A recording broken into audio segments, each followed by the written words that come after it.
Okay, we're back. We're recording. This is another thing that we do. And these are the books we like. We just bought a whole bunch more. We have Who is Helen Keller? Who was Blackbeard? Yeah, you like these, don't you? There's a big smile. Who was Isaac Newton? Who was Neil Armstrong? What is the Constitution? And what is climate change? You want to read that one? Okay. Let's do climate change. All right, and then what we will do, start in the beginning of the book and read. All right, Daniel. In the Canadian Arctic, winter used to come early. By early November, temperatures dipped below zero. Snow covered the ground. Hudson Bay became covered in solid ice. Hundreds of polar bears lumbered onto the frozen water, making their way out to open ocean. All winter long, they swam from ice floe to ice floe. They mated, they hunted and fished. There were plenty of ringed seals to eat. When summer finally came in August, the ice melted. The polar bears swam back to land. The males play fought. The females watched over their young cubs. Months passed. Polar bears lounged on tundra, still frozen ground, using little energy. They waited for cold weather. They waited to go out to sea again. All right, so what are we reading here? We're reading about the Canadian Arctic and when winter came. Did we learn, we'll use the paper tearing technique, did we learn that winter would come early, E-A-R-L-Y, or did it come never? N-E-V-E-R. Did it come early or never? All right, let's get this over to the hand you use. Early, did the winter come early or never? All right, you pick.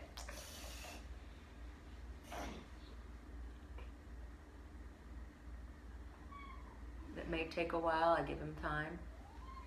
Go ahead. You use this hand and you grab. I'm going to take my hand away. You give the answer. Did it never come? Winter. Well, let's see. What did we read? We read in the Canadian Arctic, winter used to come early. By early November, temperatures dipped below zero. Snow covered the ground. Hudson Bay became covered in solid ice.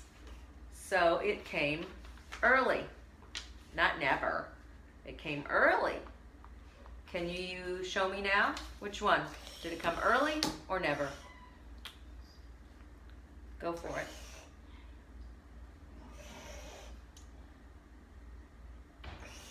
Early, never.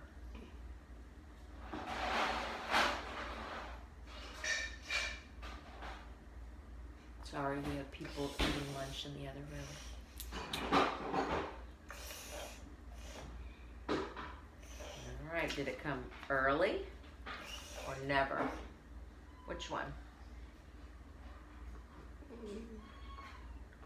Go for it.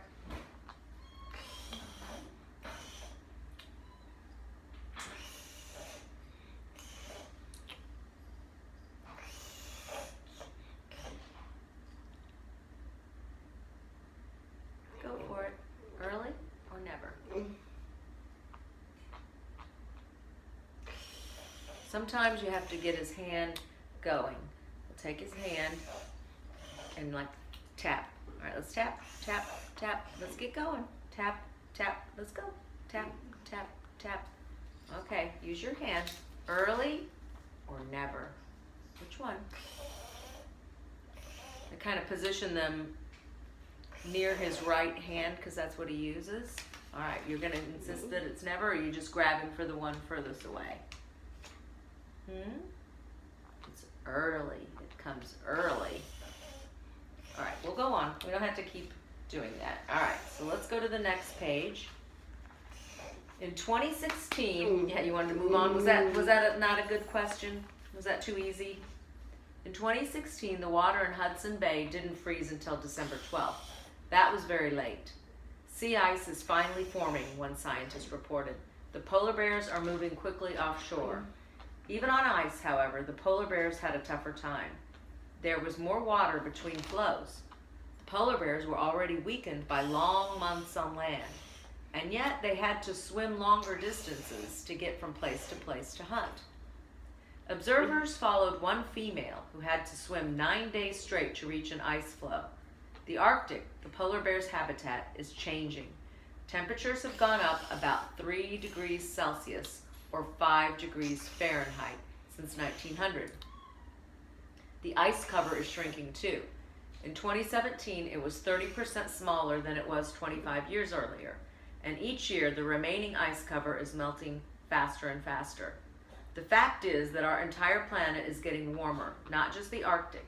Certain gases in the atmosphere, greenhouse gases, hold in heat, keeping it from escaping into space. Higher temperatures bring changes in plant and animal life, in sources of food and water, in rainfall and snowfall, floods and droughts. Habitats around the world are all at risk. It's all part of climate change. Okay, did we say that it is habitats are, what are the habitats? Are they at risk? R-I-S-K, are they at risk? Or are they yellow?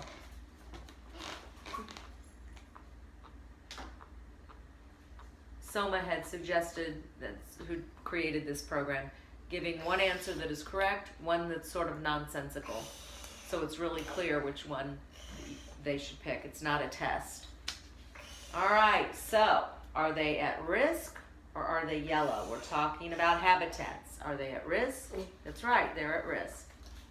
Okay, they are at risk. So he really enjoys being read to, and I don't ever say, oh, that's wrong. We will go back and reread it and get the right answer. But he really enjoys this, and I feel like he gets a lot out of just the process of being read to and then being given feedback on what was read.